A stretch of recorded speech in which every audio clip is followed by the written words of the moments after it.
Action. The very best potential motive for making a film would be that you have a creative side that you have probably not been able to express in some other way artistically, and that you feel that your skill sets are such that lighting and audio and camera operation are things that you could master, that they seem more fluid and natural to you, and that you basically want to be a storyteller. Is the project meant to get yourself noticed, you know, to move on, get a directing deal, get on a shoot, you know, whatever like that? Is it to make money? It better be the script. It better be the story, because you're not going to wind up with a very good, if you don't have commitment at the top level to the story, then you're not going to wind up with anything. If it's all about money, then you know, make Italian spaghetti westerns, you know. You have to have a good story. If you don't have a good story, if it's not compelling, if it's not unique in some way, it's not going to get noticed. So you really do need to have not only the good storyline, but you also have to have a good screenplay. If you're not a writer, it's worth the money to hire a writer to take that story and really polish it up. That way, even if your production level is not as high as you'd like it to be, the story will help carry it.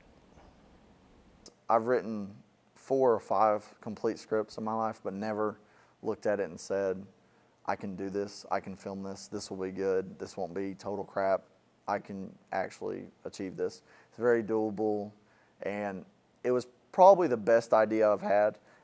All my other scripts took years and time, and there's still some holes, and none of them are plausible. They're just too, I would need a huge budget and stuff. So in other words, you have dreams and visions and aspirations of what a film should be, and maybe you've got a great story, but bringing that to screen takes money. And I think that's what most people, the brick wall that most people wind up hitting is a financial issue. Taking that script and going through the stages of pre-production, and especially fundraising, if you need enough, if it's a large enough scale, an upscale feature, you're going to have some money behind it, and that means you're going to have to go raise funds, and that takes a whole realm of creativity and artwork of its own. Another issue that somebody would run into with an independent production, besides finances, would be cast and crew. You can have the world's greatest story, but if you don't have strong enough actors to convey the characters in the story, then your production's not going to be as good. Also with crew, if you don't have the experienced crew to work on an independent production, it's going to take longer to produce it, and therefore it'll cost more money. I realize I cannot do it on my own, so I have to rely on people, and in general it's hard to find people that are reliable, that will dedicate not only their free time, but time that's not free, you know, time that most people wouldn't be willing to give up for their dream or for their goal. So I've had to find people that will just sacrifice anything, including, for instance, the other night a difficulty we had was we had everything go wrong. All the equipment wasn't working, we didn't have batteries. So I had to have people willing to stay for extra hours, extra time, way past when I would normally have them, and just kind of suck it up and go with it. That's the biggest problem, is people.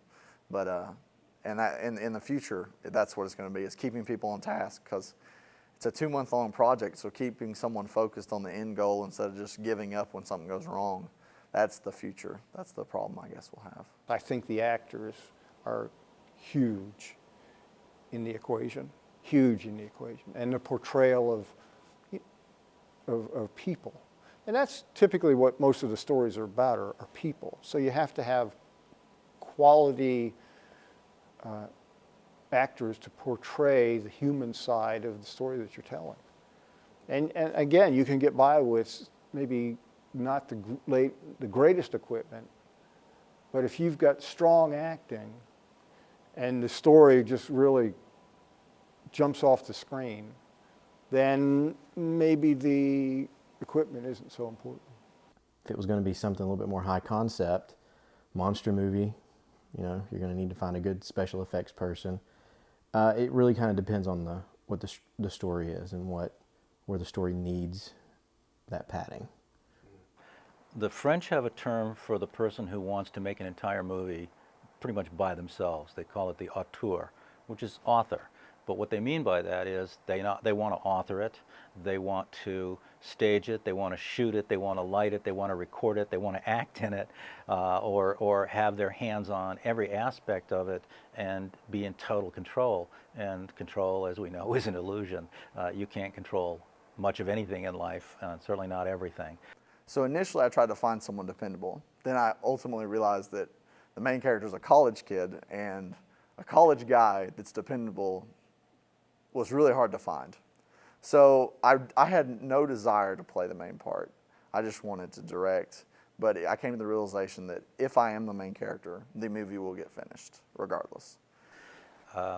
I really wouldn't know how to approach doing everything myself. I couldn't conceive of doing it as an indie filmmaker with some years of experience now. I can't imagine how I could location scout and cast for talent and set location schedules, arrange for all the equipment, pick up the equipment, set up the equipment, run the equipment, direct, and maybe be talent too. I've seen people want to be the talent as well, or be forced to because they have such a small crew, and that usually indicates that they were unable to successfully convince other people to contribute their efforts. So that seems to me to be almost a failed notion in the beginning. If you can't persuade people that you have the skill sets necessary to create a movie and they won't join you in that enterprise, then I think you've already got a vote against you right there that you can't do it. The people that direct and act generally are people that have been in the business for a long time and have gained a lot of insight and knowledge through the different films that they've worked on. For somebody that's just starting out, that's a lot to carry. And generally, when you first start out, it's hard enough to focus on one topic, one job. So if you're focusing on acting, you can't be thinking about directing. But a good director is going to be able to translate what's in his head to the actor to get that actor to do what needs to be done to carry the story. And of course that actor, as talented as they are going to bring their own style and a little bit of a twist on the character. They're going to make it their own, but it's got to be a team effort. In an independent movie, and we were full-time students at college, so we would always shoot on Saturday and Sunday. That was the only 2 days we ever shot. It took 3 months to do.